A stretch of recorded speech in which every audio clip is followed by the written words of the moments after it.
The morning mist clings to the mountain range like smoke from a dying campfire, and through my scope, I can barely make out the targets at 800 meters. My hands are steady as granite, but my heart pounds like artillery fire. Colonel Reeves stands behind the firing line with his arms crossed, his weathered face twisted into what passes for amusement among career military men who've forgotten what it feels like to be surprised. Before we jump back in, tell us where you're tuning in from, and if this story touches you, make sure you're subscribed, because tomorrow I've saved something extra special for you. Impossible range for someone like you, Martinez, he says, his voice carrying that particular brand of condescension reserved for those he considers beneath his notice. Maybe we should move the targets closer. Say 200 meters, more your speed.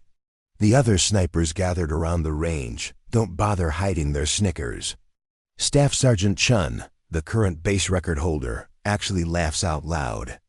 Sergeant Morrison adjusts his scope with the theatrical precision of someone who knows he's being watched.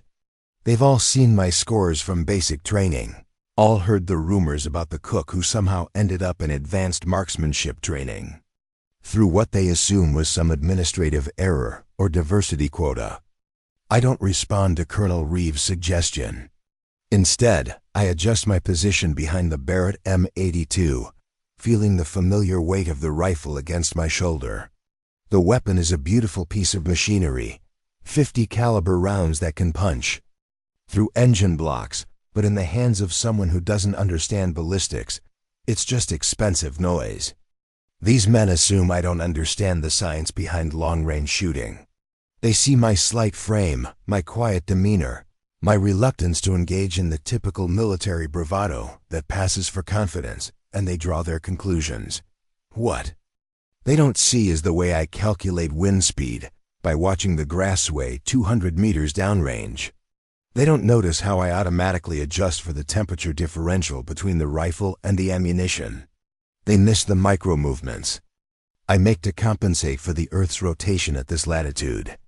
These are calculations that become instinctive when you've spent years perfecting your craft in places where missing means people die.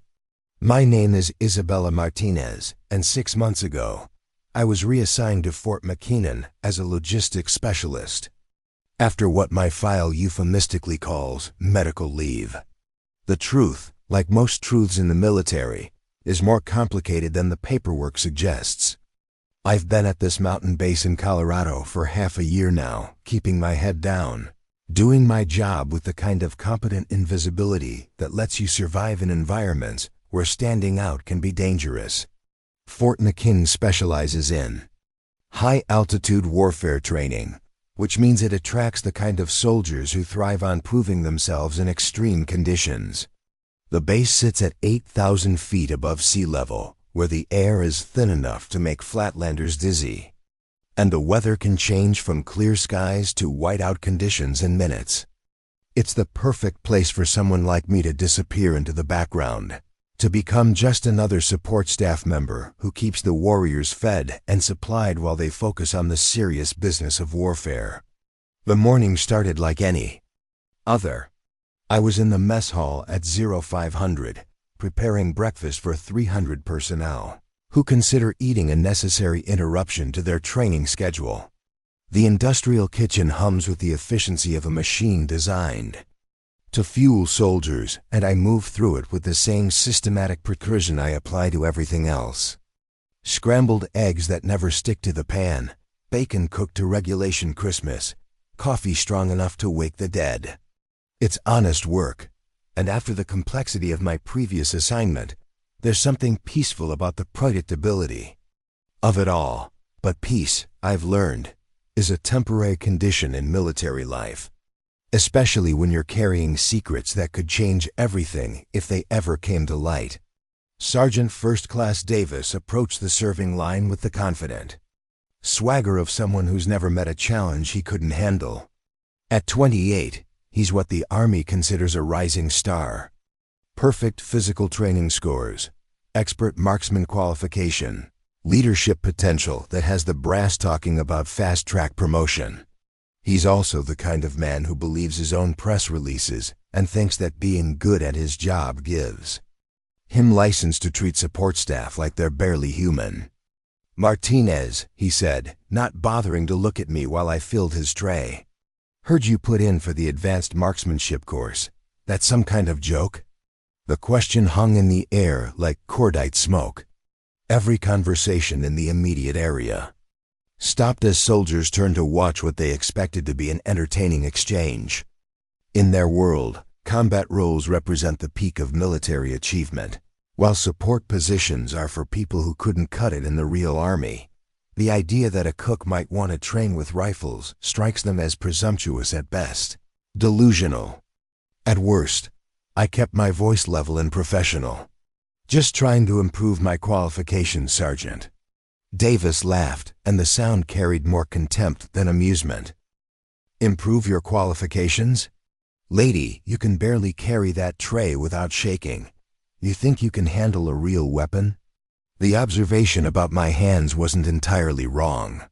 There's a slight tremor in my fingers, barely noticeable to most observers but obvious to anyone looking for signs of weakness. What Davis doesn't understand is that the shaking isn't from fear or incompetence. It's from nerve damage sustained during my last deployment, a souvenir from an improvised explosive device that killed 3 of my teammates and should have killed me too. The medical discharge paperwork lists it as service-connected disability, partial loss of fine motor control. What it doesn't mention is that the same explosion that damaged my nervous system also revealed something about my shooting ability that surprised even me. Sometimes trauma awakens capabilities you never knew existed, and sometimes the things that break you also make you stronger in unexpected ways. But explaining that to Sergeant Davis would require revealing information that needs to stay buried. So instead, I finished filling his tray and waited for him to move along. The interaction was typical of my daily experience at Fort McKinnon. Polite disrespect from junior enlisted, benign neglect from the NCOs, and complete invisibility to the officers. It's exactly the kind of environment where someone with my background can blend in and disappear. The advanced marksmanship course wasn't something I applied for on a whim. It's part of a carefully constructed plan to maintain the skills that define who I really am, even if nobody else can know it. Every soldier at Fort McKinnon is required to maintain basic rifle proficiency. But the advanced course is reserved for those with demonstrated aptitude and specific job requirements. Getting accepted required calling in a few favors from people who understand my situation. People who know that keeping me sharp serves interests beyond my personal development. Captain Williams, the course instructor, approved my application with the kind of reluctance usually reserved for unpleasant but necessary duties. She's a competent officer who takes training seriously, but she also understands the political realities of military life. Having a cook in advanced marksmanship training creates paperwork and raises questions she'd rather not answer. My acceptance came with the unspoken understanding that I wouldn't embarrass anyone, especially myself. The course meets 3 times a week on the outdoor range that overlooks the valley below Fort McKinnon. It's a beautiful facility with firing positions at multiple distances and target systems sophisticated enough to provide real-time feedback on accuracy and precision. The student roster includes the base's best shooters, men and women who represent the peak of conventional marksmanship training. They're good soldiers, professional warriors who've earned their places through demonstrated skill and dedication. They're also completely unprepared for what they're about to witness. My first day in the course established the dynamic that would define the next several weeks. I arrived early, as is my habit, and spent time familiarizing myself with the range, layout, and safety protocols. When the other students began arriving, they treated me with the polite indifference typically shown to someone who clearly doesn't belong, but has somehow acquired official permission to be there. The initial instruction covered fundamentals that I could teach in my sleep: sight alignment, breathing control, trigger discipline, follow through. Captain Williams delivered the material with professional competence, but I could see the skepticism in her eyes when she looked at me. Like everyone else, she was wondering what administrative error had resulted in a cook being assigned to advanced marksmanship training. The first shooting exercise was designed to assess baseline capabilities. Standard targets at 100 meters, 10 rounds from the prone position using issue M4 carbines. Nothing challenging for someone with proper training, but enough to separate those with real ability from those who'd talked their way into the course based on inflated self-assessment. I watched the other students take their turns, noting their techniques and observing their results. Sergeant Morrison, an infantry veteran with 2 combat deployments, put 8 of 10 rounds in the black. Corporal Jackson, fresh from sniper school, managed 9 hits with precise shot placement that demonstrated textbook fundamentals. Staff Sergeant Chen, the current base record holder for long-range precision, achieved perfect scores with the kind of casual competence that comes from years of practice. When my turn came, I felt the familiar weight of expectations and assumptions. The other students expected me to struggle with the basics, to prove that my presence in the course was indeed a mistake. Captain Williams watched with the resigned expression of someone preparing to deal with the inevitable administrative headache of removing an unqualified student from training. I took my position behind the rifle, feeling the familiar comfort of proper shooting posture. The M4 felt light in my hands after months of working in the kitchen, but muscle memory guided me through the mechanical process of sight alignment and breathing control. The target seemed impossibly large at 100 meters, a distance that once would have been considered point-blank range for someone with my background. Preparing and narrating this story took us a lot of time, so if you are enjoying it, subscribe to our channel. It means a lot to us. Now back to the story. 10 shots, 10 hits, all centered in the bullseye with precision that surprised even me.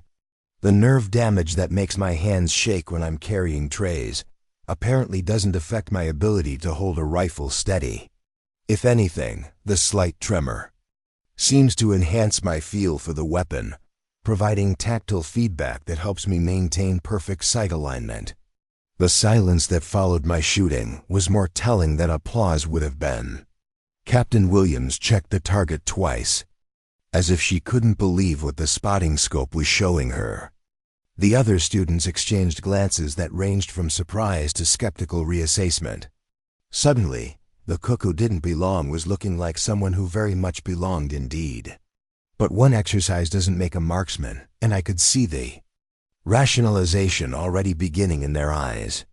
Lucky shots, favorable conditions, beginner's luck supported by good basic instruction. They weren't ready to accept that their assumptions about me might be fundamentally wrong, and I wasn't ready to give them reasons to dig deeper into my background. The next several weeks fell into a pattern that became increasingly uncomfortable. Each exercise revealed more of my capabilities, and each revelation made the other students more curious about my background. Captain Williams began asking pointed questions about my previous training, questions I deflected with careful references to basic instruction and natural aptitude. The truth would have answered all their questions, but the truth would also have ended my peaceful anonymity at Fort McKinnon. Staff Sergeant Chen became particularly interested in my progress. As the base record holder and senior instructor for precision shooting, he had a professional interest in anyone who showed exceptional ability. He began staying after regular training sessions to offer additional instruction, sessions that turned into informal evaluations of my knowledge and experience. "Your fundamentals are solid," he said after watching me shoot a sub-minute angle group at 300 meters. "Where did you learn to read wind like that?" The question was casual, but I could hear the professional curiosity behind it. Chen had spent years developing his expertise, and he recognized techniques that couldn't be learned from textbooks or basic training. My ability to compensate for environmental factors spoke of experience gained through practical application, the kind of knowledge that comes from shooting in conditions where accuracy matters for reasons beyond training scores. Just pay attention to the range flags, I replied, deflecting the question with reference to basic observation skills. The grass movement tells you everything you need to know. It was a true statement, but not a complete one. Reading wind is indeed about observation, but the kind of observation I was demonstrating required years of practice in environments where getting it wrong had consequences more serious than missing a paper target. Chen's expression told me he understood there was more to the story, but military courtesy prevented him from pushing for details I clearly didn't want to share. The informal training sessions continued, and with each one, my performance revealed more of the skills I was trying to keep hidden. Shooting positions that maximize stability in adverse conditions. Techniques for rapid target acquisition that suggested combat experience. Knowledge of ballistics that went far beyond what any cook would need to know. Chen began including more advanced exercises in our private sessions. Moving targets, multiple target engagements, precision shooting. Under time pressure. Each exercise was designed to test specific aspects of marksmanship training, and each one revealed that my abilities went deeper than anyone at Fort McKinnon suspected. The breaking point came during a particularly challenging exercise involving precision shots at varying distances under simulated combat conditions. Chen had set up targets at ranges from 200 to 600 meters, requiring rapid transitions between firing positions while maintaining accuracy standards that would challenge even experienced snipers. I completed the course faster than anyone in the recorded history of Fort McKinnon's advanced marksmanship program. Every shot was a hit, every transition was smooth, every position was textbook perfect. The performance was so far beyond what anyone expected from a cook that it raised questions I couldn't answer without revealing information that needed to stay classified. Chen's reaction was professional but pointed. "Martinez, that was some of the finest shooting I've ever witnessed. That level of skill doesn't develop by accident." The statement hung between us like an unexploded ordnance, dangerous and requiring careful handling. I could see the wheels turning in his mind. The professional assessment of someone trying to reconcile what he'd observed with what he thought he knew about my background. Chen was too experienced to believe that natural talent alone could produce the performance he'd just witnessed. "I've always been good with weapons," I said, choosing my words carefully. "Some people have a knack for music or mathematics. I have a knack for shooting." It was another true but incomplete statement. Natural talent was indeed part of my ability, but natural talent refined through thousands of hours of specialized training and practical application in environments where precision shooting was a matter of survival. Chen's expression told me he wasn't buying the simplified explanation, but he also understood that some questions shouldn't be pushed. The situation was becoming untenable. My performance in the advanced marksmanship course was attracting exactly the kind of attention I'd been trying to avoid. Other instructors were beginning to take notice of the cook who shot like a professional sniper. Word was spreading through the base's informal communication network, the kind of gossip that turns anomalies into legends and legends into problems. Colonel Reeves heard about my shooting through the same channels that carry all significant information at Fort McKinnon. As the base commander, he made it his business to know about anything unusual or potentially problematic occurring under his command. A cook who shot better than his trained marksman definitely qualified as both unusual and potentially problematic. The summons to his office came on a Thursday morning, delivered by his adjutant with the kind of formal courtesy that suggested official interest rather than casual curiosity. Colonel Reeves was a career infantry officer with 3 combat deployments and a reputation for running a tight command. He was also the kind of leader who didn't like surprises, especially surprises that raised questions about the qualifications and backgrounds of his personnel. His office reflected 30 years of military service, with commendations and photographs that told the story of a soldier. who'd earned his position through demonstrated competence and leadership. The man behind the desk had the weathered look of someone who'd spent his career in challenging environments, and his eyes held the calculating intelligence of a commander who understood that information was power. "Specialist Martinez," he said, gesturing to the chair across from his desk. "I've been hearing interesting things about your performance in Captain Williams' marksmanship course." The statement was neutral, but I could hear the underlying questions. Colonel Reeves was trying to understand how a cook had developed shooting skills that exceeded those of his trained marksmen, and he was wondering what other surprises might be lurking in my background. "I'm just trying to improve my qualifications, sir," I replied, falling back on the same explanation I'd been using for weeks. Colonel Reeves leaned back in his chair, studying me with the kind of assessment that comes from years of evaluating. "Soldiers, your file shows a medical discharge from previous service, followed by re-enlistment in a support role. That's an unusual career path." The observation was accurate and pointed. Medical discharges typically end military careers rather than redirecting them into different specialties. The fact that I'd been allowed to re-enlist, even in a support capacity, suggested circumstances that weren't fully reflected in my official record. "I wanted to continue serving, sir. The medical issues don't affect my ability to perform kitchen duties." Another true but incomplete statement. The medical issues that ended my previous career were indeed manageable in a support role, but they also masked capabilities that would have raised uncomfortable questions if fully disclosed.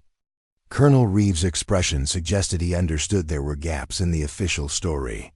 "Captain Williams tells me you shot expert scores on exercises designed for advanced marksmen. That level of performance suggests training and experience. That goes beyond basic military instruction." The statement was both compliment and question. Colonel Reeves was acknowledging my demonstrated ability while probing for information about how I'd acquired it. The conversation was heading toward territory I couldn't navigate without revealing classified information or lying to a superior officer. "Some people have natural talent for certain activities, sir. I seem to have a natural talent for shooting." Colonel Reeves' expression suggested he wasn't entirely satisfied with that explanation, but he also understood the limitations of what he could officially investigate.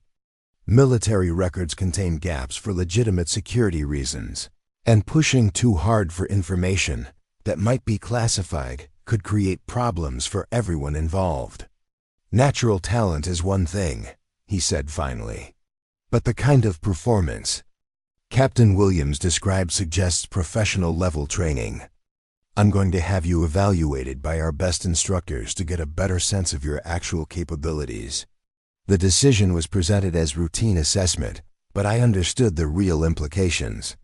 Colonel Reeves was going to test me against the base's finest marksmen to determine whether my demonstrated abilities were genuine or the result of favorable conditions and limited evaluation. The tests would be comprehensive enough to reveal the true extent of my skills, which meant I would soon face a choice between continued anonymity and honest demonstration of what I could actually do. The evaluation was scheduled for the following week, and word of it spread through Fort McKinnon like wildfire. The idea that a cook would be formally tested against the base's expert marksman was the kind of unusual event that generates intense interest in military communities where entertainment options are limited. Betting pools emerged with odds that reflected the general assumption that I would be exposed as someone who'd gotten lucky in limited circumstances. Staff Sergeant Chen approached me the day before the evaluation with advice that revealed his growing suspicion about my background. "Martinez, tomorrow is going to be different from anything you've experienced in the course. They're going to push you to your limits and beyond. If you have capabilities you haven't shown us, now would be the time to start thinking about whether you want to keep them hidden." The warning was as close as Chen could come to asking directly about my true qualifications. He'd observed enough of my shooting to suspect that there was more to my story than I'd revealed. and he was trying to prepare me for an evaluation that might force those secrets into the open. "I'll do my best," I replied, maintaining the same neutral tone I'd used throughout our training sessions. Chen's expression suggested he understood exactly what that meant. My best would be whatever level of performance was necessary to handle the evaluation without revealing more than I wanted to disclose. It was a delicate balance that required careful judgment about how much capability to demonstrate and how much to keep in reserve. The night before the evaluation, I lay in my bunk, thinking about the path that had brought me to this moment. 6 months ago, I'd thought that anonymity would be enough, that I could simply fade into the background and serve out my remaining time in the military without attracting attention. But capabilities have a way of revealing themselves, especially when the environment demands excellence from everyone who serves. The evaluation would force me to make choices about who I wanted to be at Fort McKinnon. I could continue the pretense of being just a cook with natural talent, accepting whatever limitations that identity imposed. Or I could begin revealing the truth about my background and capabilities, accepting whatever consequences that revelation might bring. As I drifted off to sleep, I was thinking about the targets at 800 meters that awaited me tomorrow morning. Colonel Reeves had called the range impossible for someone like me, not understanding that impossible was a concept I'd left behind in the mountains of Afghanistan 3 years ago. Tomorrow he would learn that his assumptions about what someone like me could accomplish were about to be challenged in ways that would change everything at Fort McKinnon. The morning mist was already forming in the valley below the range, and somewhere in the distance, I could hear the familiar sounds of a military base beginning another day of training and preparation. Soon, the evaluation would begin, and with it the first real test of whether Isabella Martinez the cook could continue to coexist with the person I used to be. The evaluation begins at 0600 hours with the kind of crisp mountain air that makes every sound carry farther than it should. I arrive at the range 30 minutes early, not from nervousness but from the ingrained habit of reconnaissance that never quite leaves your system once it's been burned into your operating procedures. The facility looks different in the pre-dawn. Darkness more serious somehow, as if the mountain itself understands that today will be different from the routine training exercises that usually fill these firing positions. Colonel Reeves stands near the command post with his senior staff, their breath visible in small clouds that dissipate quickly in the thin air. Captain Williams checks her clipboard with the methodical precision of someone who knows that today's events will be scrutinized and documented. Master Sergeant Torres, the base's senior marksmanship instructor, adjusts the spotting scopes with movements that speak of 30 years spent perfecting the science of precision shooting. The other participants arrive in small groups, their conversation subdued by the unusual nature of what's about to unfold. Staff Sergeant Chen nods in my direction with an expression that might be encouragement, or might be professional curiosity about how this morning will develop. Sergeant Morrison and Corporal Jackson exchange glances that suggest they're still processing the idea that they'll be evaluated alongside someone they consider a support staff anomaly. The range itself extends down the mountainside like a series of terraced steps with firing positions at multiple elevations and target systems that can be configured for distances from 100 to 1200 meters. It's a sophisticated facility that reflects the serious money the military invests in training its precision shooters. And looking at it in the growing daylight, I feel the familiar combination of anticipation and professional appreciation that comes from working with quality equipment. Colonel Reeves calls us to attention with the kind of command presence that comes from decades of leading soldiers in challenging circumstances. His briefing is concise and professional, outlining an evaluation protocol that will test every aspect of marksmanship training from basic fundamentals to advanced techniques that push the boundaries of what's considered possible with standard military equipment. "Ladies and gentlemen," he begins, his voice carrying clearly across the range, Today we'll be conducting a comprehensive assessment of marksmanship capabilities. The evaluation consists of multiple phases designed to test different aspects of precision shooting. Phase 1 covers basic fundamentals at standard distances. Phase 2 involves precision shooting at extended ranges. Phase 3 tests rapid engagement techniques under time pressure. Phase 4 evaluates performance under simulated combat conditions. The protocol he describes is more comprehensive than anything typically used for routine training assessments. This is the kind of evaluation reserved for selecting personnel for specialized assignments or validating claims of exceptional ability. Colonel Reeves is clearly taking my performance in Captain Williams' course seriously enough to warrant a formal investigation of my capabilities. Each participant will be evaluated individually, he continues, with scores recorded and compared against established standards for expert-level marksmanship. The evaluation will be conducted under controlled conditions with multiple observers to ensure accuracy and fairness. The emphasis on controlled conditions and multiple observers tells me that Colonel Reeves understands the potential implications of today's results. If a cook demonstrates capabilities that exceed those of trained marksmen, it will raise questions that require careful documentation and official explanations. This evaluation isn't just about assessing my abilities. It's about determining whether those abilities represent a problem that needs to be addressed through official channels. Phase 1 begins with Sergeant Morrison taking his position behind the standard-issue M24 sniper weapon system. The rifle is a precision instrument capable of exceptional accuracy in the hands of someone with proper training, and Morrison handles it with the competence of someone who spent years mastering its capabilities. His targets are placed at distances from 200 to 600 meters, standard ranges for precision shooting evaluation.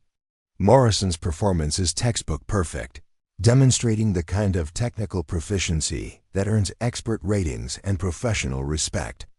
His shot placement is consistent, his technique is flawless, and his results reflect the high standards maintained by Fort McKinnon's marksmanship program. When he completes his shooting, the targets show groups that would satisfy any instructor, and scores that place him firmly in the expert category. Corporal Jackson follows with a performance that equals Morrison's technical excellence while adding the kind of tactical awareness that comes from recent specialized training. Her transitions between targets are smooth. Her shooting positions are optimized for both accuracy and concealment, and her results demonstrate the integration of marksmanship skills with fieldcraft that defines modern sniper training. She's clearly someone with significant potential for advanced assignments. Staff Sergeant Chen approaches his evaluation with the quiet confidence of someone who holds the base record for long-range precision. His technique reflects years of refinement and practical application, and watching him work is like observing a master craftsman demonstrating his specialty. Each shot is deliberate, each movement economical, each result predictable because it's based on proven methods applied with professional competence. Chen's scores establish the benchmark against which the rest of us will be measured. His groups are tight enough to satisfy the most demanding instructors. His consistency demonstrates the reliability expected from senior personnel, and his overall performance reinforces his reputation as Fort McKinnon's premier precision shooter. When he completes Phase 1, the observers exchange nods that acknowledge they've witnessed expert-level marksmanship executed with textbook precision. My turn arrives with the weight of accumulated expectations and assumptions. Colonel Reeves watches from the observation post with an expression that suggests he's prepared for results that will either validate or challenge his understanding of my capabilities. Captain Williams adjusts her spotting scope with movements that speak of professional curiosity about how this unusual evaluation will develop. The other participants observe with the kind of interest typically reserved for potentially entertaining failures. I take my position behind the M24 with movements that feel completely natural despite months of kitchen duty. The rifle settles into my shoulder with the comfortable familiarity of a tool designed for my specific purpose, and through the scope, the targets appear with crystalline clarity that makes distance seem irrelevant. The tremor in my hands disappears completely when I'm behind a precision weapon, as if the nerve damage that affects my daily activities recognizes that some tasks require absolute steadiness. The first target sits at 200 meters, a distance that once would have been considered almost insultingly close for someone with my background. I settle into the shooting position with automatic adjustments for the morning wind conditions, the temperature differential between rifle and ammunition, and the slight upward angle that affects bullet trajectory at this elevation. These calculations happen below the level of conscious thought, the result of training that made environmental compensation as natural as breathing. The shot breaks with surprising clarity in the thin mountain air, and through the scope, I can see the impact exactly where I intended it to be. The target's center ring shows a hole that speaks of precision rather than luck, and even at this distance, I know the observers can see that the placement wasn't accidental. 3 more shots at the same target produce a group small enough to be covered by a quarter, the kind of consistency that indicates systematic accuracy rather than random success. The transition to 300 meters requires minor adjustments to compensate for the increased effects of wind and gravity, but the fundamental technique remains unchanged. 4 shots produce another group that demonstrates the reliability of properly applied marksmanship fundamentals, and I can sense the shifting attention of the observers as they begin to reassess their expectations about how this evaluation will develop.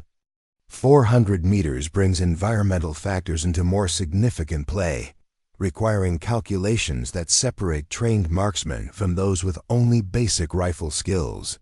The wind at this range creates enough bullet drift to demand precise compensation, and the increased time of flight means that even small errors in technique will be magnified in the final results.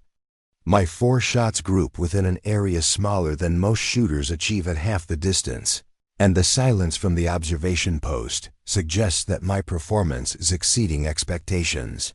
500 meters represents the transition from routine precision shooting to the kind of marksmanship that requires specialized training and natural ability working in combination. At this distance, environmental factors become critical considerations that can mean the difference between success and failure, and technique flaws that might be invisible at shorter ranges become magnified into significant accuracy problems. My group at 500 meters would be respectable at 300, and the observers are no longer making casual conversation among themselves. The final target for Phase 1 sits at 600 meters, a distance that challenges even experienced precision shooters and demands integration of all marksmanship fundamentals with environmental compensation techniques. Through my scope, I can see the target clearly, but I know that at this range, even expert marksmen sometimes struggle to maintain the consistency they demonstrate at closer distances. The morning wind has picked up slightly, creating additional complexity that requires precise reading and compensation. 4 shots at 600 meters produce a group that would earn expert ratings from any military marksmanship instructor. The bullets impact in a pattern tight enough to demonstrate systematic accuracy, and the center placement shows that my environmental calculations were correct. When I complete Phase 1, the silence from the observation post extends longer than it should for routine evaluation results. Colonel Reeves approaches the firing line with an expression that suggests he's processing information that doesn't match his initial assumptions. Captain Williams checks the targets through her spotting scope with the kind of careful attention reserved for results that seem too good to be routine.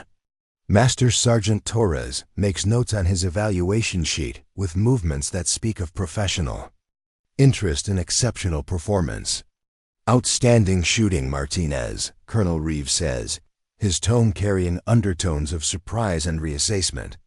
Your groups are consistently excellent across all distances. Phase 2 will test your capabilities at extended ranges where environmental factors become more significant. The transition to Phase 2 involves moving to firing positions higher up the mountainside, where targets have been placed at distances that challenge even the most experienced precision shooters. 700 meters, 800 meters, 900 meters, and finally 1,000 meters. These are ranges where the science of ballistics becomes critically important, where small errors in technique or environmental compensation can result in complete misses rather than simply reduced accuracy. Staff Sergeant Chen volunteers to demonstrate the Phase 2 protocol, approaching the extended range targets with the confident competence that earned him his reputation as Fort McKinnon's premier precision shooter. His technique at 700 meters is flawless, producing groups that any instructor would praise as exceptional marksmanship. At 800 meters, his consistency begins to show the effects of increased environmental complexity, but his results still fall well within expert standards.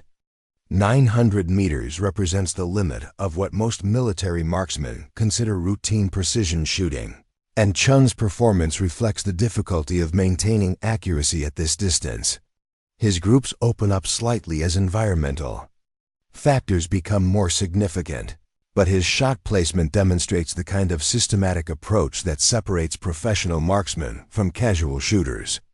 When he engages the 1,000-meter target, his results show the effects of pushing standard equipment to its practical limits, but his accuracy remains impressive by any reasonable standard. Chen's 1,000-meter group would satisfy most instructors and represents shooting that reflects years of dedicated training and natural ability. The observers note his scores with the kind of professional appreciation reserved for witnessing genuinely expert performance, and when he completes Phase 2, the silence acknowledges that he's established a benchmark that will be difficult to match. Morrison and Jackson attempt the extended range phase with determination, but achieve results that reflect the increased difficulty of precision shooting at these distances. Morrison's groups at 700 and 800 meters are acceptable but not exceptional, and his accuracy degrades noticeably as the range increases. Jackson demonstrates better environmental compensation techniques, but her results also show the effects of pushing beyond her optimal engagement distances. By the time my turn arrives for Phase 2, the observers have established clear expectations based on Chen's demonstration of what exceptional marksmanship looks like at extended ranges. Colonel Reeves positions himself where he can observe both my technique and the target impacts, and his expression suggests professional curiosity about whether my Phase 1 performance will translate to the more demanding challenges of extended range precision shooting. The 700-meter target appears clearly through my scope, but I know that at this distance, environmental factors begin to dominate the accuracy equation. Wind speed and direction become critical considerations.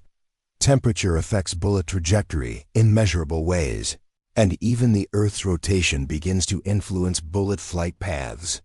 These are calculations that require both theoretical knowledge and practical experience to execute correctly under field conditions. My first shot at 700 meters impacts exactly where I intended it to, and the 3 shots that follow group in a pattern tight enough to demonstrate that my environmental compensation was accurate. The observers exchange glances that suggest my performance is maintaining the standards established during Phase 1, and I can sense their growing professional interest in how the evaluation will develop. 800 meters brings Colonel Reeves' earlier assessment into focus. This is the range he called impossible for someone like me, not understanding that impossible is a relative concept that depends entirely on training, experience, and natural ability working in combination. Through my scope, the target appears perfectly clear, and my calculations for wind, temperature, and trajectory compensation feel as natural as basic arithmetic. The first shot at 800 meters surprises even me with its precision. The Bullet impacts dead center in the target's highest scoring ring, producing the kind of first-round hit that speaks of perfect environmental compensation and flawless technique execution. The second shot impacts so close to the first that the holes nearly overlap, and by the fourth shot, I've produced a group that would be respectable at half the distance. The silence from the observation post extends beyond routine evaluation. Pauses. Colonel Reeves checks the target through his spotting scope with the kind of careful attention reserved for results that seem to exceed the capabilities of standard equipment and normal training. Captain Williams makes notes with movements. That suggests she's documenting something unusual enough to require official attention. 900 meters represents shooting that challenges even specialized sniper equipment, and I know that my performance at this distance will either validate or expose the capabilities I've been trying to keep hidden. The target appears smaller through my scope, but the fundamental techniques remain unchanged. Environmental compensation becomes more critical, but the calculations are based on the same physical principles that govern all precision shooting. 4 shots at 900 meters produce a group that defies reasonable expectations for standard military equipment operated by someone with my supposed background. The bullets impact in a pattern tight enough to be covered by a playing card, and the center placement demonstrates environmental compensation that would impress specialized sniper instructors. When I complete the string, even Chen looks surprised by what the spotting scopes are showing. The 1,000-meter target represents the practical limit for the M24 weapon system under field conditions, and reaching it successfully requires integration of advanced marksmanship techniques with perfect environmental compensation.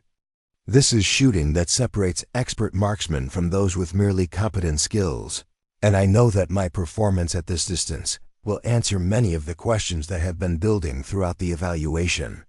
Through my scope, the 1,000-meter target appears clearly defined against the mountain backdrop, and my calculations for the complex environmental factors feel automatic and precise.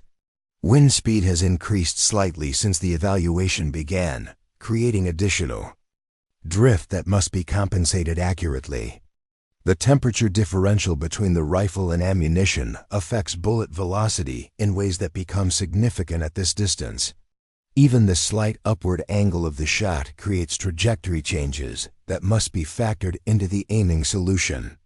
My first shot at 1,000 meters impacts with the distinctive sound of a precision hit, and through the scope, I can see the bullet hole appearing exactly where my calculations predicted it would. The second shot groups so closely with the first that the impact points nearly touch, and by the fourth shot, I've achieved something that shouldn't be possible with standard equipment operated by someone with my official background. The 1,000-meter group measures smaller than most shooters achieve at 600 meters, and the precision demonstrates mastery of environmental compensation, techniques that typically require years of specialized training to develop.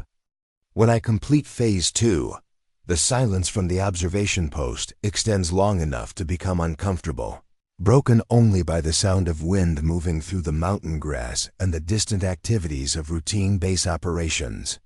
Colonel Reeves approaches the firing line with an expression that suggests he's processing information that challenges his understanding of military training and personnel qualifications. His initial assessment of my capabilities as impossible for someone like me has been systematically demolished by performance that exceeds even optimistic expectations, and I can see him struggling to reconcile what he's witnessed with what he thought he knew about my background. "Martinez," he says, his voice carrying undertones of professional confusion and growing respect, "your shooting at extended range is extraordinary. Those groups would be impressive for anyone, regardless of training or experience." The compliment acknowledges what everyone present has witnessed while leaving unspoken. The obvious questions about how a cook developed capabilities that exceed those of trained precision shooters. Colonel Reeves understands that my performance represents something unusual enough to warrant further investigation.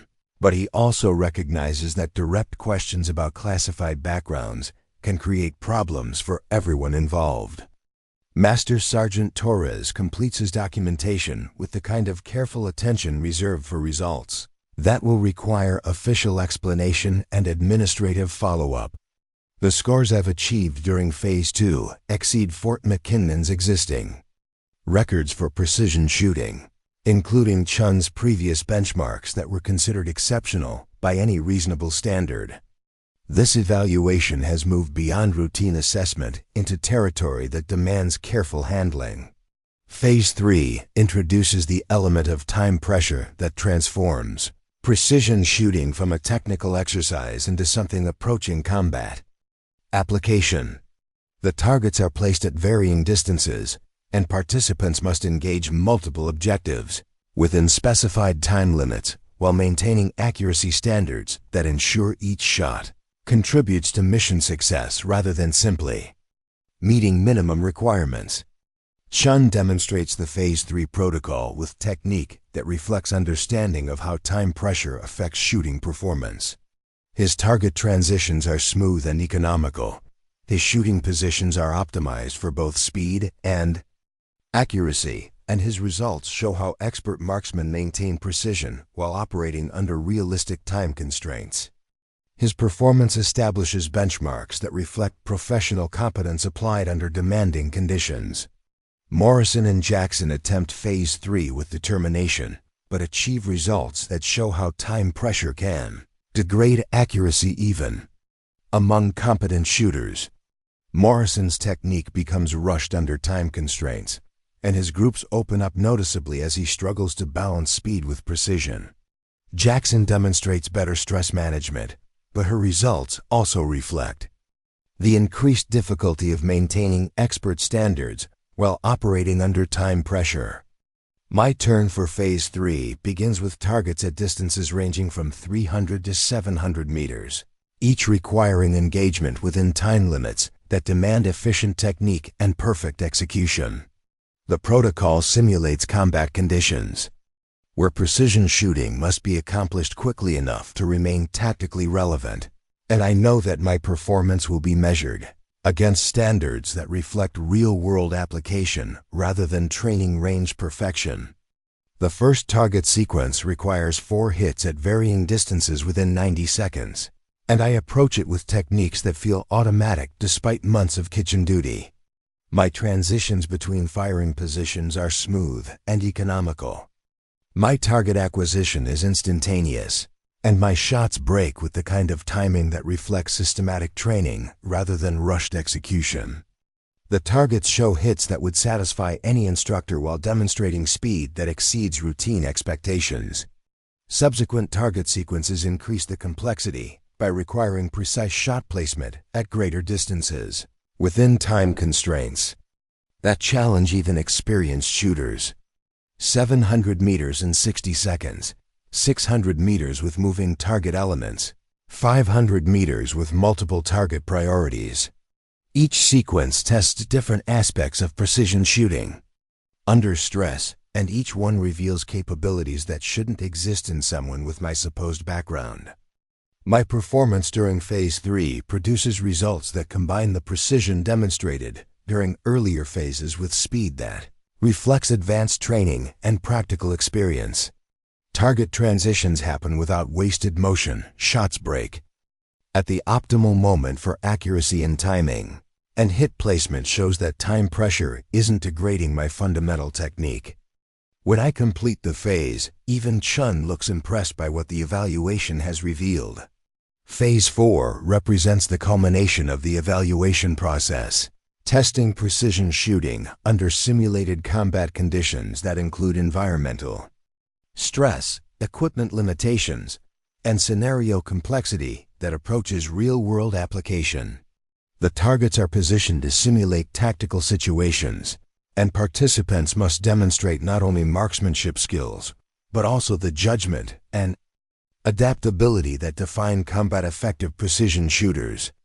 The Phase 4 scenario involves multiple targets at unknown distances, requiring range estimation, environmental compensation, and tactical decision-making under time pressure.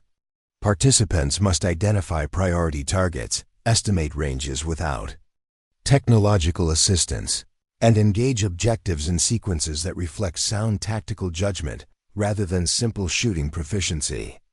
This is evaluation that tests the integration of marksmanship skills with the kind of tactical thinking that separates hobbyists from professionals. Chen approaches Phase 4 with systematic methodology that reflects years of tactical training and practical application. His range estimation is accurate, his target priority decisions are sound, and his shooting reflects the kind of professional competence that earns assignments to specialized units.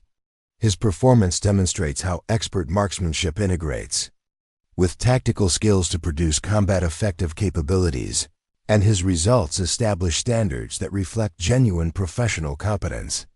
Morrison and Jackson attempt Phase 4 with varying degrees of success, their performances revealing the difference between technical shooting skills and combat-applicable capabilities. Morrison's range estimation proves inconsistent, affecting his accuracy at unknown distances, while Jackson demonstrates better tactical judgment, but struggles with the complexity of integrating multiple skills under stress. Both achieve respectable results, but neither matches Chen's demonstration of professional-level capabilities. My turn for Phase 4 begins with a scenario that would challenge even specialized sniper units, involving multiple targets at ranges from 400 to 900 meters, with tactical priorities that must be assessed and engaged within mission time constraints. The scenario simulates conditions where precision shooting must contribute to broader tactical objectives, and success requires integration of marksmanship, tactics, and judgment working in combination. Range estimation to the first target proves automatic. My calculations based on terrain features and angular measurements that feel as natural as basic observation skills. The tactical priority is clear based on scenario parameters and my engagement. Sequence reflects decision-making that considers both immediate shooting requirements and broader mission objectives. The shot breaks with perfect timing, and the target shows an impact that would satisfy any tactical evaluation. Subsequent targets require increasingly complex integration of skills, as ranges extend and tactical priorities become more ambiguous. 900 meters with partial concealment, 700 meters with time pressure, 500 meters with multiple target elements requiring priority assessment. Each engagement tests not only shooting ability, but also the kind of tactical judgment that distinguishes combat-effective marksmen from range shooters. My performance during Phase 4 produces results that exceed even the optimistic expectations established during earlier evaluation phases. Range estimation proves consistently accurate, tactical decisions reflect sound professional judgment, and shooting performance maintains the precision demonstrated throughout the morning while operating under realistic stress conditions. When I complete the scenario, the silence from the observation post has taken on a quality that suggests the evaluation has revealed something unexpected and significant. Colonel Reeves approaches the firing line with an expression that reflects fundamental reassessment of assumptions and expectations. The evaluation he designed to test a cook's claimed marksmanship abilities has instead revealed capabilities that challenge his understanding of military training and personnel assignment. My performance across all 4 phases has systematically demolished every assumption about what someone with my background should be able to accomplish. Martinez, he says, his voice carrying undertones of professional respect and growing confusion. Your performance today has been extraordinary. Your scores exceed our base records. Your technique reflects advanced training, and your tactical judgment demonstrates experience that goes well beyond basic military instruction. The statement acknowledges what everyone present has witnessed, while raising obvious questions about how someone assigned to kitchen duty developed capabilities that exceed those of specialized precision shooters. Colonel Reeves understands that today's evaluation has moved beyond routine. Assessment into territory that requires careful official handling and potentially sensitive administrative follow-up. Master Sergeant Torres completes his documentation with the kind of meticulous attention reserved for results that will generate significant interest at higher command levels. The scores I've achieved represent performance that exceeds established standards for expert marksmanship, and the consistency across all evaluation phases suggests systematic training rather than exceptional natural ability applied randomly. This evaluation has documented capabilities that demand explanation and potentially warrant reassignment to positions that better utilize demonstrated skills. Captain Williams approaches with professional congratulations that carry undertones of curiosity about how someone in her advanced marksmanship course developed abilities that exceed those of her most experienced students. Her evaluation protocols were designed to assess basic competence, not to discover hidden expertise that challenges assumptions about personnel qualifications and assignment appropriateness. Staff Sergeant Chen's reaction reflects the professional recognition of one expert acknowledging another. His congratulations carry the weight of someone who understands exactly what level of training and experience produces the kind of performance I've demonstrated, and his expression suggests growing curiosity about the background that created capabilities he's witnessed today. The other participants offer congratulations that range from genuine professional respect to curiosity about how their assumptions about kitchen staff capabilities could have been so fundamentally incorrect.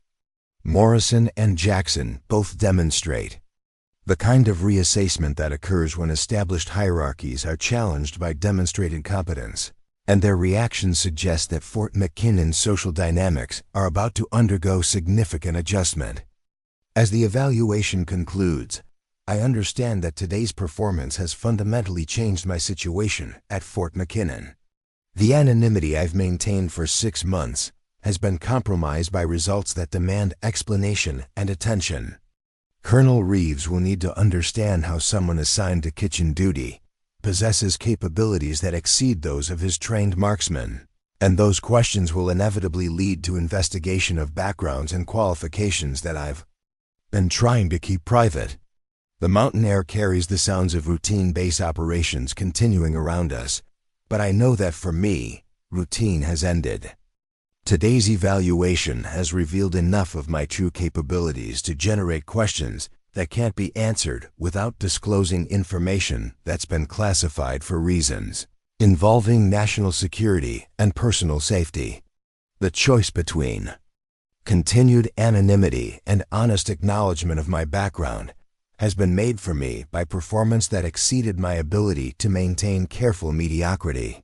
Walking back from the range, I feel the weight of accumulated attention and professional curiosity that will define my immediate future at Fort McKinnon. The evaluation designed to assess basic marksmanship capabilities has instead documented performance that challenges assumptions about personnel qualifications and raises questions about the backgrounds of soldiers assigned to support roles. Colonel Reeves now knows that his cook shoots better than his trained marksman, and that knowledge will inevitably lead to investigations that could expose everything I've been trying to keep hidden. The morning mist has burned off completely, leaving the mountain landscape sharp and clear under high-altitude sunlight. Somewhere in the distance, routine training continues as Fort McKinnon soldiers work to maintain the skills that define military readiness. But for me, the routine anonymity that made peacetime service possible has ended, replaced by attention and questions that will force decisions about how much truth I'm willing to reveal and what consequences I'm prepared to accept. The impossible range that Colonel Reeves thought would expose my limitations has instead revealed capabilities that challenge his understanding of what's possible for someone with my supposed background.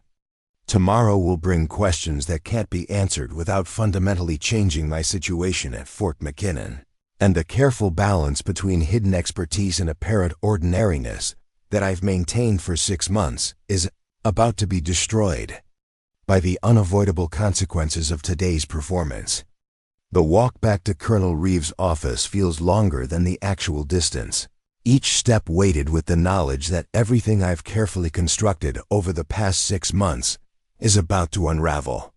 The mountain air carries the familiar sounds of Fort McKinnon's daily routine, but I know that for me, routine has become a luxury I can no longer afford. The evaluation results have created a situation that demands explanation, and the explanations will require revealing information that I've spent considerable effort keeping buried. Colonel Reeves' office feels different this time, charged with an energy that reflects the morning's unexpected developments. The commendations and photographs on his walls seem to regard me with new interest, as if they recognize that the person sitting across from his desk isn't the same cook who received casual dismissal during our previous meeting, the man behind. The desk has the focused attention of a commander trying to solve a puzzle that doesn't fit his understanding of military personnel and training. Martinez, he begins, settling back in his chair with the deliberate movements of someone choosing his words carefully. I've been in the Army for 26 years. I've seen exceptional shooters, worked with specialized units, and observed some of the finest marksmanship this military has to offer. What I witnessed on that range today exceeds anything in my experience. The statement hangs between us like an unexploded device, dangerous and requiring careful handling. Colonel Reeves isn't making casual conversation. He's conducting an interrogation disguised as professional discussion. His tone carries the weight of command authority combined with genuine curiosity about how someone with my official background developed capabilities that challenge his understanding of what's possible. Your performance wasn't just exceptional. He continues, leaning forward with the intensity of someone demanding answers. It was systematic, professional, and demonstrated knowledge that goes far beyond anything taught in basic military training. Those weren't lucky shots or natural talent getting favorable conditions. That was expertise applied with precision and consistency that speaks of advanced training and practical experience. I meet his gaze with the same steady composure I've maintained throughout my time at Fort McKinnon, but internally, I'm calculating options and consequences. The conversation we're about to have will determine whether I can maintain some version of my current situation, or whether the careful anonymity I've constructed will be completely destroyed by the morning's revelations.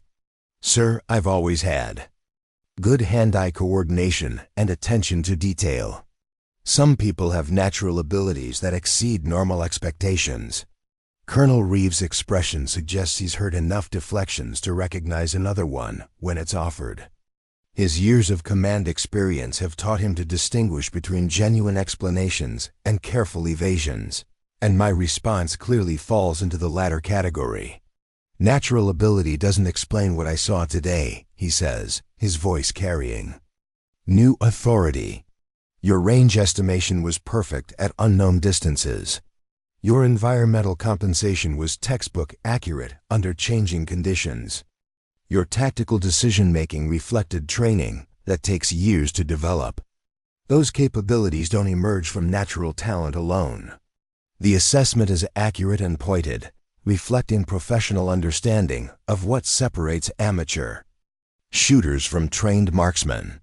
Colonel Reeves has observed enough genuine expertise to recognize the difference between natural ability and systematic training, and my performance clearly demonstrated the latter, despite my attempts to suggest otherwise. The silence extends long enough to become uncomfortable, filled with the weight of questions that demand answers and explanations that require revealing information I've been trying to protect. Through his office window, I can see Fort McKinnon's daily activities continuing normally, soldiers moving through routines that assume everyone's identity matches their official assignment. That assumption is about to be challenged in ways that will affect more than just my personal situation. Martinez, Colonel Reeves says finally, his tone shifting to something that sounds almost sympathetic. I'm going to ask you a direct question, and I'd appreciate an honest answer. Are you who your file says you are? The question cuts through all the careful deflections and diplomatic evasions to the heart of what this conversation is really about. Colonel Reeves understands that today's evaluation has revealed inconsistencies between my demonstrated capabilities and my official background, and he's asking me to acknowledge what we both know to be true. The moment of decision has arrived with the inevitability of incoming artillery. I can continue the pretense that I'm just a cook with exceptional natural ability, accepting whatever limitations and scrutiny that explanation will bring.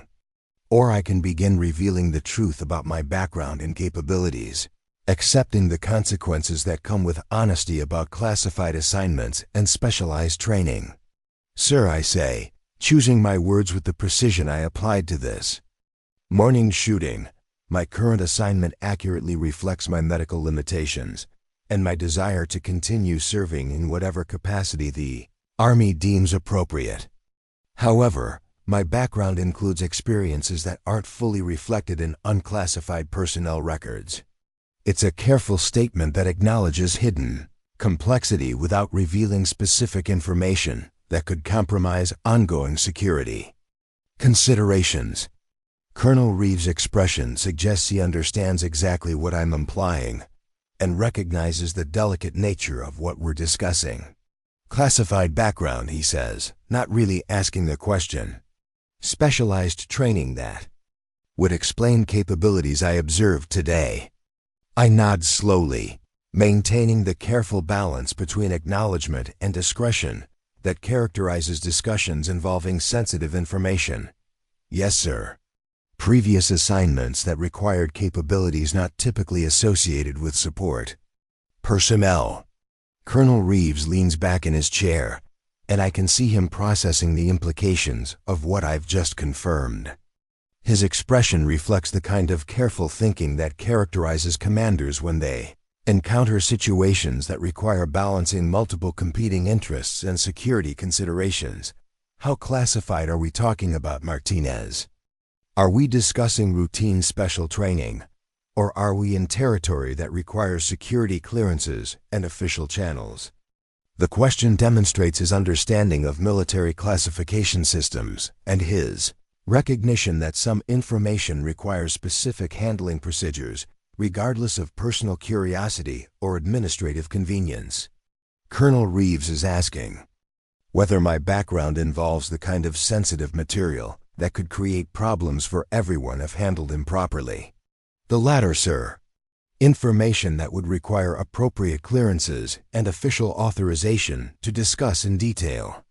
Colonel Reeves' expression shifts again, this time reflecting the kind of serious consideration that commanders reserve for situations involving genuine security implications. He understands that we've moved beyond routine personnel management into territory that requires careful coordination with higher authorities and specialized security personnel. I see, he says slowly, his tone carrying new weight. That explains a great deal about today's performance, but it also creates administrative challenges that need to be addressed through proper channels. The conversation is interrupted by a knock on his office door, followed by the entry of Captain Martinez from military intelligence, the same officer who assisted with administrative investigations that seem routine compared to what we're discussing now. Her presence suggests that Colonel Reeves anticipated this conversation might move beyond his authority to handle independently. Captain Martinez, Colonel Reeves says, I believe we need your expertise in determining how to proceed with a personnel situation that involves classified backgrounds and potential security considerations. Captain Martinez takes the chair beside me with the professional composure of someone accustomed to handling sensitive information and complex security issues. Her presence transforms the conversation from administrative inquiry into something approaching official investigation, and I know that whatever happens next will involve procedures designed to protect classified information while addressing legitimate command concerns. Specialist Martinez, she says, using my name with the kind of emphasis that suggests she understands we may be discussing someone whose real identity differs from official assignment records. Colonel Reeves has briefed me on your exceptional performance during today's evaluation. We need to determine the appropriate way to address questions about your background, while respecting security requirements and operational considerations.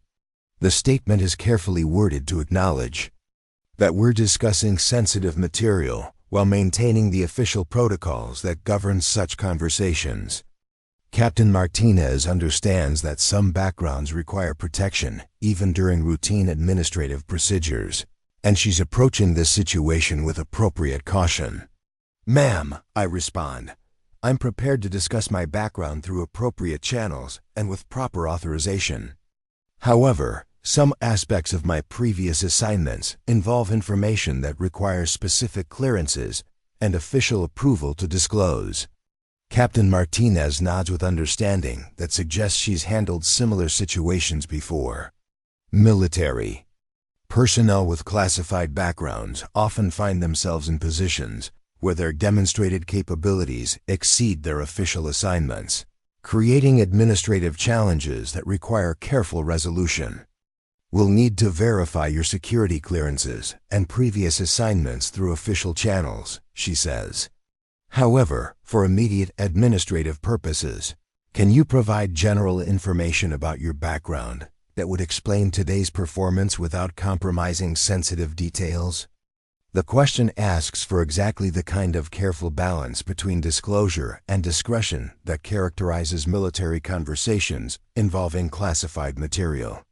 Captain Martinez wants enough information to understand my situation without requiring details that could compromise ongoing security considerations. "Ma'am, I previously served in specialized roles that required advanced marksmanship training and tactical capabilities. My medical discharge resulted from injuries sustained during operational assignments, but those injuries don't prevent me from maintaining the skills developed during my previous service." It's another carefully crafted statement that provides factual information without revealing specific details about units, locations, or operations that remain classified.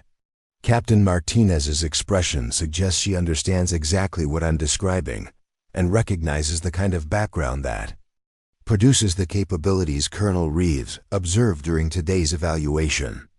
"Operational assignments," she repeats, using the term with the kind of emphasis that suggests professional understanding of what it implies. "Previous service in roles that would require the level of training and experience demonstrated today." Colonel Reeves observes this exchange with growing comprehension of what he's discovered.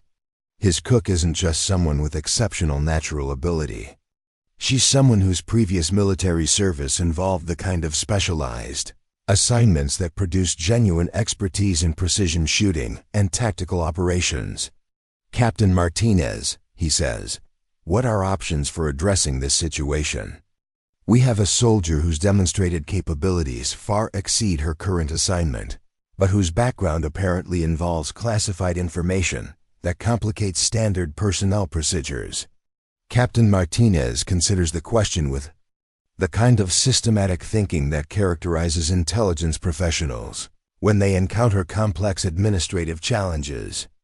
Her response will determine whether my situation can be resolved quietly, or whether it will require involvement from higher authorities with appropriate clearances and authorization. "We have several options," she says finally. "We can maintain current assignments while documenting exceptional capabilities for future reference. We can initiate reassignment procedures through appropriate channels to better utilize demonstrated skills. Or we can request official review of background and qualifications to determine optimal assignment based on complete information. Each option represents a different balance between maintaining my current anonymity and acknowledging the capabilities that today's evaluation has revealed." Colonel Reeves and Captain Martinez are offering me choices about how to proceed, but each choice involves consequences that will fundamentally change my situation at Fort McKinnon. "What would you recommend, Martinez?" Colonel Reeves asks, directing the question to me with the kind of respect that acknowledges today's performance has earned me a voice in determining my own future. The question forces me to confront decisions I've been avoiding since arriving at Fort McKinnon. I can continue trying to maintain anonymity by accepting current assignments, despite demonstrated capabilities that suggest better utilization elsewhere. Or I can begin the process of revealing enough background information to justify reassignment to positions that would better match my actual qualifications. Sir, I say, choosing honesty over continued evasion, I believe my current situation represents underutilization of capabilities that could benefit the military. However, any changes would need to be implemented carefully to protect sensitive information while maximizing operational effectiveness. Colonel Reeves nods with understanding that suggests he recognizes the complexity of balancing security requirements with personnel optimization. Captain Martinez, what would be required to initiate official review of background and potential reassignment? We would need to contact appropriate security authorities to verify clearances and previous assignments, she responds. The review process would involve personnel with sufficient clearances to evaluate classified backgrounds and make recommendations based on complete information rather than limited records. The conversation has moved beyond administrative inquiry into territory that involves official procedures and higher authorities. My demonstration of exceptional capabilities has created a situation that requires resolution through channels designed to handle personnel with classified backgrounds and specialized training. How long would such a review take? Colonel Reeves asks. Typically several weeks for verification and evaluation, followed by additional time for any recommended reassignments or program adjustments, Captain Martinez replies. However, given the level of capabilities demonstrated today, this case might receive expedited attention. The timeline she describes represents weeks or months during which my situation at Fort McKinnon will be uncertain and potentially complicated. The evaluation that was supposed to assess basic marksmanship capabilities has instead initiated a process that could fundamentally change my military career and personal security. Martinez, Colonel Reeves says, turning back to me with an expression that combines command authority with genuine concern. Are you prepared for the scrutiny and potential changes that such a review would involve? Once we initiate official procedures, your anonymity here will be compromised, and your future assignments will be determined by people with access to your complete background. The question acknowledges that proceeding with official review involves accepting consequences that extend far beyond today's evaluation. My carefully maintained anonymity at Fort McKinnon will be replaced by official attention that could lead to reassignment, increased visibility, or involvement in operations that I've been trying to avoid. Sir, I respond, feeling the weight of decisions settling over me like mountain mist. I understand the implications. I'm prepared to accept whatever assignments and responsibilities are determined to be appropriate based on complete evaluation of my background and capabilities. Colonel Reeves and Captain Martinez exchange glances that suggest they recognize the significance of what I've just agreed to.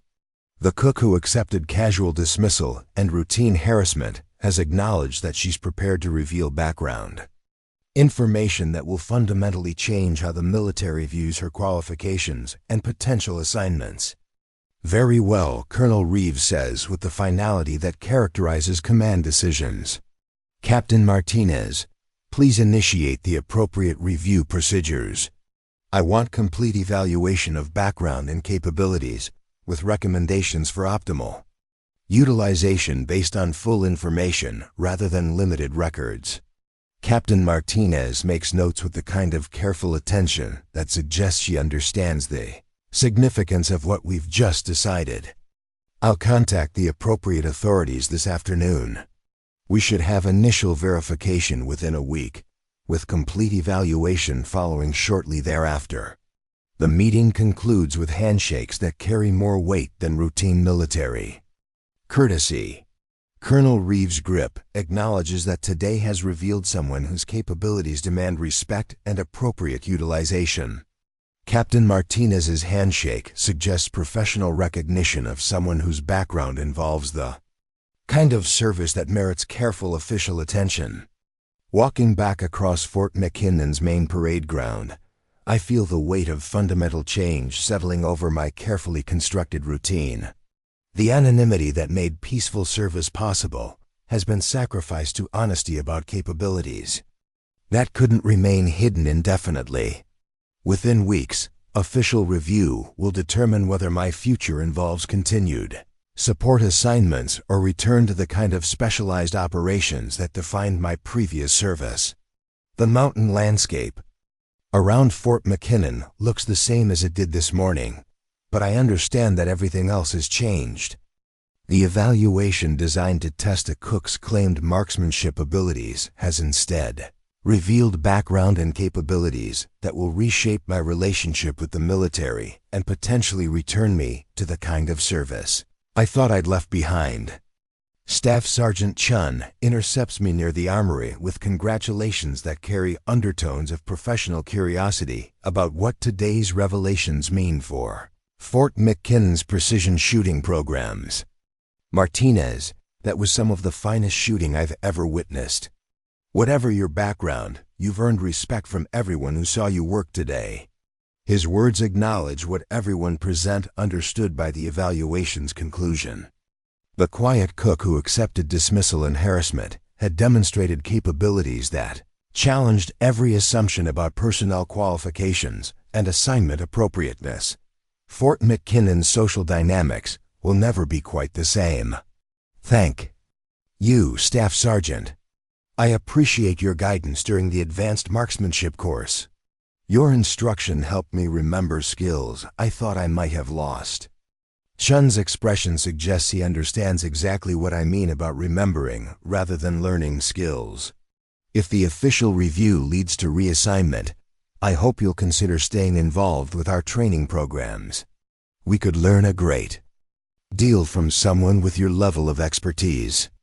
The conversation reflects the kind of professional recognition that I've been avoiding since arriving at Fort McKinnon.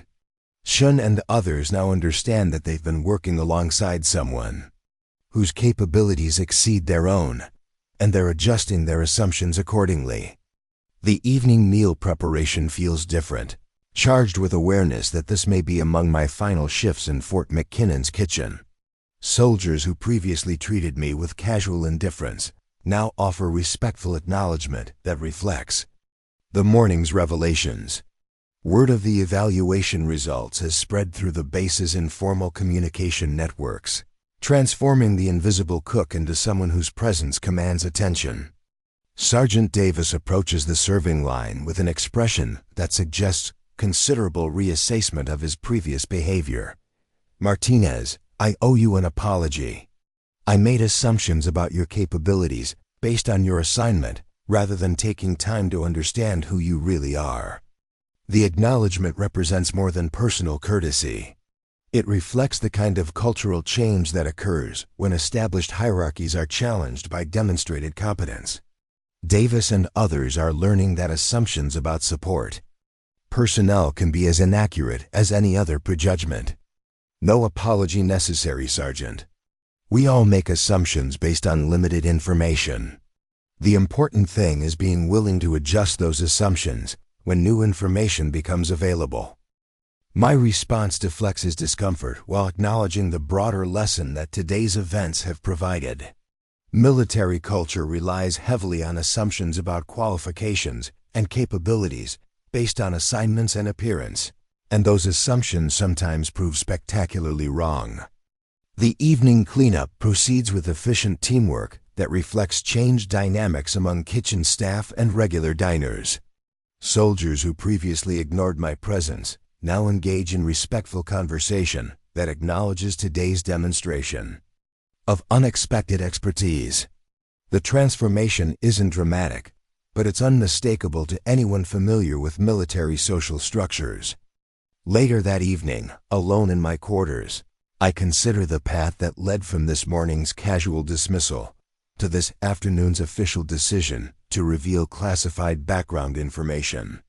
6 months ago, I thought anonymity would provide the peace necessary to recover from physical injuries and psychological trauma that ended my previous career.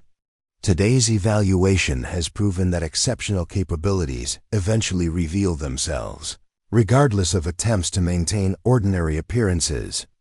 The official review that Captain Martinez will initiate tomorrow will determine whether my future involves continued support assignments or return to the specialized operations that defined my identity before medical discharge forced career reassessment. The choice is no longer mine to make. Demonstrated capabilities have created obligations that extend beyond personal preferences. Outside my window, Fort McKinnon settles into evening routine with the familiar sounds of a military installation transitioning from day-to-night operations. Guard posts are manned by soldiers whose respect I've earned through demonstration rather than assignment. Training facilities are secured by personnel who now understand that assumptions about capabilities based on appearances can be dangerously inaccurate. The mountain air carries the coolness that comes with high altitude and clear skies, and in the distance, I can see lights marking the civilian communities that exist beyond military boundaries. Those lights represent the kind of peaceful existence that I thought I wanted when medical discharge offered escape from the demands and dangers of specialized operations. Tomorrow will bring the first steps of official review that could return me to the world of classified assignments and operational responsibilities that defined my identity before injury forced reassessment. The capabilities demonstrated today have created obligations that extend beyond personal preferences, and the military will expect utilization that maximizes operational effectiveness regardless of my comfort with renewed visibility. The reflection process interrupted by soft knocking on my door, followed by Captain Williams entering with the kind of professional courtesy that suggests official business rather than casual conversation. Her presence indicates that today's events continue to generate consequences that require administrative attention. Martinez, she says, settling into the room's single chair with movements that suggest careful consideration of what she needs to communicate. I wanted to discuss today's evaluation and its implications for our training programs. Her tone carries the weight of someone trying to balance professional responsibilities with genuine curiosity about how someone in her advanced marksmanship course developed capabilities that exceed those of specialized instructors. Captain Williams understands that today's revelations require adjustment of assumptions about student qualifications and program effectiveness. Ma'am, I appreciate the opportunity to participate in advanced training. The course helped me maintain skills that I was concerned might deteriorate due to limited practice opportunities. The explanation provides factual information while maintaining the careful balance between disclosure and discretion that has characterized my conversations since this morning's evaluation. Captain Williams deserves acknowledgement of her professional competence without requiring details about backgrounds that remain officially classified. Your performance today suggests training and experience that goes well beyond our program scope, she says with the kind of direct assessment that characterizes military professionals when they encounter exceptional capabilities. I'm recommending that you be considered for instructor positions once your official review is completed. The recommendation represents recognition that my demonstrated expertise could benefit Fort McKinnon's training programs, regardless of whatever reassignment might result from background evaluation. Captain Williams is acknowledging that today's revelation of hidden capabilities creates opportunities for better utilization of proven skills. Thank you, ma'am. I would be honored to contribute to training programs if that's determined to be appropriate based on official review and assignment considerations. Our conversation continues for several minutes, covering technical aspects of marksmanship training and potential program improvements that could benefit from perspectives gained through specialized operational experience. Captain Williams is clearly thinking about how to integrate lessons learned from today's unexpected discovery into systematic improvements for future training. When she leaves, I return to contemplating the fundamental changes that today has brought to my carefully constructed routine. The evaluation designed to test basic capabilities has instead revealed background and skills that demand official attention and potentially significant career adjustments. The night passes slowly, filled with reflection on choices made and consequences accepted. Dawn will bring the first day of official review process that could determine whether my future involves continued anonymity in support roles or return to the specialized assignments that once defined my professional identity. The mountain sunrise paints Fort McKinley's landscape with colors that emphasize the dramatic beauty of high-altitude terrain. And somewhere in the distance, routine training begins another day of preparing soldiers for challenges they may never face. But for me, routine has ended, replaced by official attention that will reshape my relationship with military service and potentially return me to the kind of operational responsibilities I thought medical discharge had ended permanently. Up next, you've got 2 more standout stories right on your screen. If this one hit the mark, you won't want to pass these up. Just click and check them out.